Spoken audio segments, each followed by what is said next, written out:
Halo semuanya, kembali lagi bersama saya Madianto. Kali ini kita akan membahas tentang tips memaksimalkan ruang ala Jepang. Home sweet home, istilah ini pasti sudah tidak asing lagi. Lalu apa sih makna rumah yang nyaman menurutmu? Apakah rumah besar dan mewah? Atau justru rumah minimalis yang hangat dan nyaman? Jika pilihanmu ada di rumah minimalis dan nyaman, tentu hunian ala Jepang bisa jadi rekomendasi. Rumah ala Jepang identik dengan konsep minimalis, kental akan kesederhanaan dan juga fungsional. Bahkan rumah minimalis juga punya banyak manfaat. Selain lebih praktis, biaya operasional rumah pun otomatis akan semakin terjangkau. Dan tidak cuma itu saja. Dengan lahan terbatas, rumah-rumah di Jepang bisa memanfaatkan ruang semaksimal mungkin, sehingga dapat mengakomodasi semua kebutuhan penghuninya secara optimal. Kalau kamu tertarik memiliki rumah mungil dengan fungsi maksimal ala Jepang, simak tips berikut ini.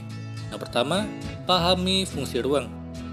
Rumah di Jepang cenderung berdesain minimalis dengan luas ruang terbatas, supaya setiap barang yang ada di dalam ruangan tidak sia-sia.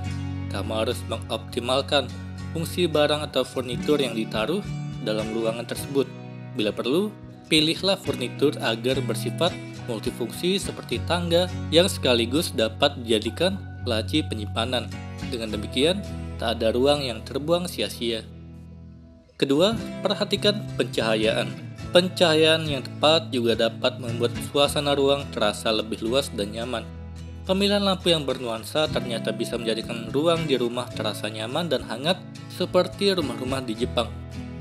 Ketiga, pemilihan ornamen.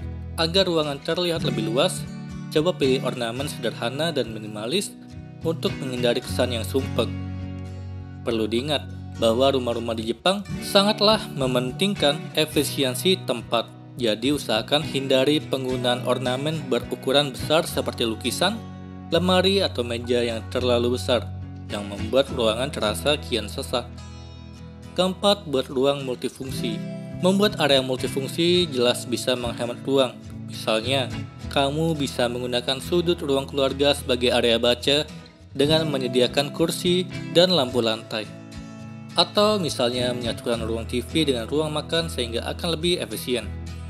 Kelima, hindari partisi. Menyekat ruangan dengan partisi permanen seperti tembok hanya akan membuat ruangan terasa sesak dan terkotak-kotak. Ruang gerak pun jadi lebih terbatas. Cobalah terapkan desain open space, sehingga ruang di rumah akan terasa lebih luas. Untuk memaksimalkan fungsi ruang, kamu bisa memanfaatkan partisi bergaya minimalis. Keenam, tata kabel dan barang secara rapi. Ruang yang rapi dan tertata akan terasa lebih lapang dan nyaman. Agar rumah terlihat lebih rapi, pastikan kabel-kabel di rumah teratur. Jangan lupa untuk menata pernak-pernik di rumah secara rapi. Kamu bisa memanfaatkan kontainer dalam berbagai ukuran untuk menyimpan pernak-pernik rumah. Itulah tadi tips memaksimalkan ruang ala Jepang. Selain konsep ruang dari Jepang, kita akan membahas 5 cara memaksimalkan fungsi furnitur. Penempatan sofa yang tepat dan pengaturan ruang bergerak penting bagi interior rumah kamu. Pasalnya, sebuah ruangan bisa berfungsi dengan baik jika pemiliknya tidak semata-mata memikirkan estetika penataan furnitur. Keindahan dan keunikan memang penting, namun desainer Isti Stanley dalam situs desain dan inspirasi rumah Domain menegaskan bahwa pemilik rumah perlu mengetahui lebih dulu masing-masing fungsi furnitur miliknya. Selain itu, pemilik rumah juga perlu menyadari bagaimana posisi atau pengaturan yang bisa memaksimalkan fungsi furnitur tersebut. Berikut ini cara-cara agar kamu bisa memaksimalkan fungsi furnitur.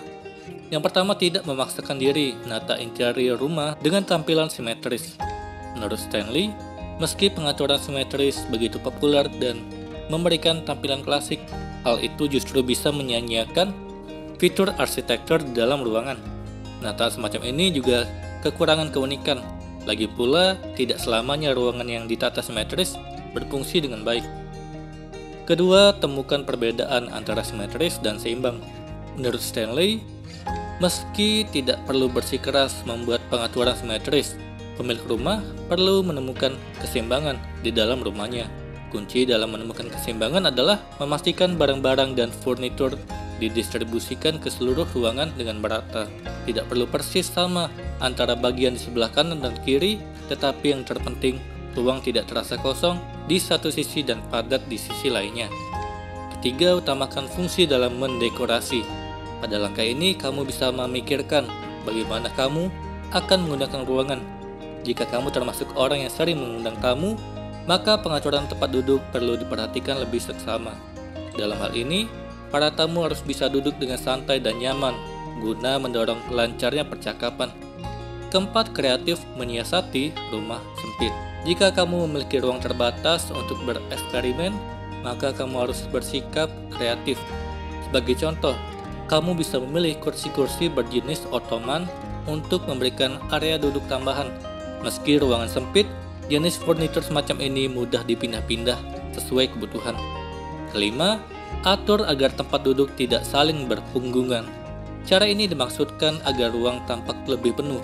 Stanley mengatakan bahwa menghindari bagian belakang kursi merupakan salah satu trik desainnya. Misalnya bagian belakang kursi makan menghadap bagian belakang sofa. Hal ini memecah ruang dan membuat ruang tampak lebih penuh, tambahnya. Pada dasarnya, kunci menata furnitur di dalam rumah adalah memastikan cara hidup fleksibel bisa diterapkan di sana. Proses tersebut bisa diiringi dengan memberikan perhatian pada keseluruhan nuansa di dalam ruangan. Semoga ini bermanfaat. Sekian dan terima kasih.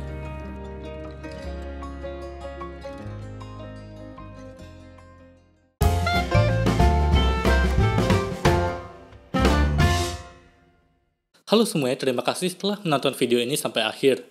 Jika kalian punya saran, silahkan tuliskan di kolom komentar video apa yang harus saya buat untuk selanjutnya. Dan jika kalian suka dengan video seperti ini, silahkan klik like. Semoga video saya bisa bermanfaat. Sekian dan terima kasih.